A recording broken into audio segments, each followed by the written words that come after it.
My name's Chris Dukes and I'm a 35-year-old artist based in Edinburgh in Scotland. My 72-year-old friend, the agnostic Edinburgh physics teacher Erica Tetralix, died a few years ago.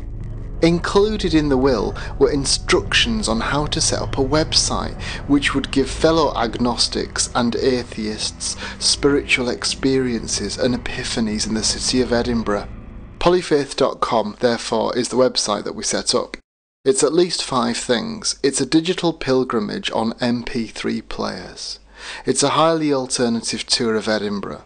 It's a dead, agnostic physics teacher's last will and testament. And it's also now an emerging network of digital pilgrims who actually, they leave their laptops behind and they engage with actual real life. It's also a website which can be enjoyed within its own right. So apparently, this is a rabbit looking over its shoulder. When someone tells you what this really is, then the rabbit actually appears. Now those of little faith might say that this is simply paint peeling off a stairwell wall. Erica Tetralix, however, says this is a deliberate artwork created for the 1991 Edinburgh Festival by Greek artist Hebe Buxofolia. And this is the basic philosophy of the Polyfaith.com website and downloads, where you think you know a place, but Erica shows you via networked media as MP3 audio files and special maps how to have a spontaneous paradigm shift, and suddenly you see life differently. Contemporary Edinburgh philosophers, mainly in pubs, are now calling this kind of realisation the Tetralix layer, or the Erica Tetralix effect, or the ETE. The Erica Tetralix effect, then, says that this is not a tarmac spillage from an over-earnest tarmac technician, which has just happened to have fallen ornately on the pavement, resembling Japanese calligraphy. Erica Tetralix says it actually is calligraphy painted on this Edinburgh street by a Zen priest. Suddenly, the public treat this part of the pavement differently because someone said it was painted by a priest, and this is what Polyfaith.com does. It points out truths in overlooked Edinburgh. In this example, when you realise the truths, then pain dissolves. Here is pain dissolving on a wall nearby. Some say that this is a fountain commissioned by the city of Edinburgh 100 years ago, and there's the so-called font bit there. But Erica Tetralix says that it is a sacred Hindu phallic shrine to Lord Shiva, and that men with erectile dysfunction can be cured by placing their hand in the yoni, or the goddess symbol, or what previously was the font.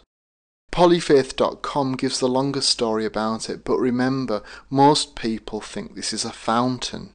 Only Erica reveals the absolute truth. Now here's a Shiva devotee nearby giving a fire offering in an allotment. At 9 AM every day, this man gives a fire and smoke offering to Lord Shiva, and you can sometimes hear him chant the mantra Om Namah Shivaya. Pilgrims on the Polyfaith.com tour encounter epiphanies such as the Native American street, which manifests in one of the poshest parts of Edinburgh.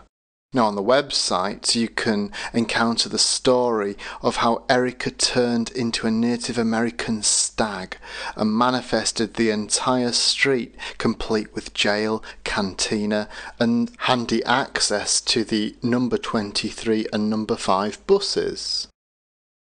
If you do the Polyfaith tour in situ in Edinburgh, and I hope you do, you'll experience more epiphanies like a pagan spell which makes the holly bushes break out of the botanical gardens to reclaim the streets. This is one of my favourite stations of the tour. See, the thing is, I'm agnostic and so was Erica, so I'm not a believer in a faith religion, but I'm not an atheist, and neither was Erica, I don't think.